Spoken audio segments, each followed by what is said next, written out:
Hello प्रिय मित्रों, मैं एसकेडी स्वागत करता हूं आपका अपने YouTube channel know your history में। लेकिन मैं आज बहुत विचलित हूं। आज की दुनिया को देखकर मानवता का सिर शर्म से झुका जा रहा है। दुनिया के कई हिस्सों में भीषण युद्ध जारी है।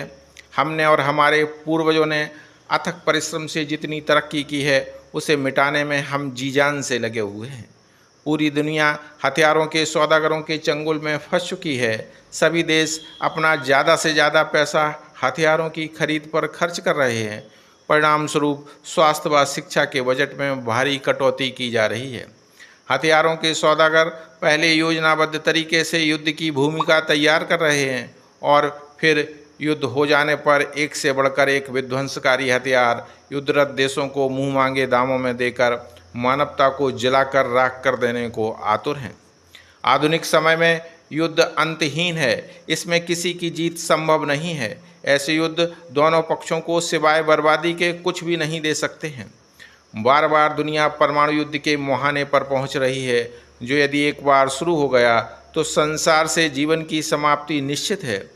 फिर भी पूरी दुनिया को युद्ध की विभीषिका में झोंका जा रहा है। यद्यपि पूरी दुनिया में जन्म संग्रह कराया जाए तो मुश्किल से 1% लोग ही हो सकते हैं जो युद्ध को शांति पर वरीयता दें। फिर भी दुनिया के कई हिस्से जल रहे हैं। लोग असहनीय पीड़ा और भूख का सामना कर रहे हैं। आखिर दुनिया भर के बड़े धार्मिक नेता, सामाजिक नेता, मानवतावादी, बुद्धिजीवी वर्ग मौन क्यों है?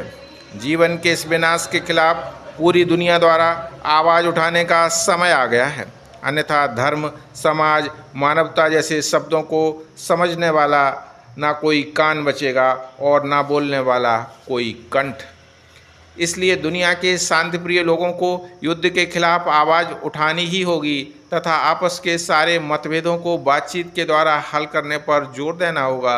अन्यथा मनुष्यों के मतभेदों के साथ उसकी पूरी प्रजाति खत्म हो जाएगी।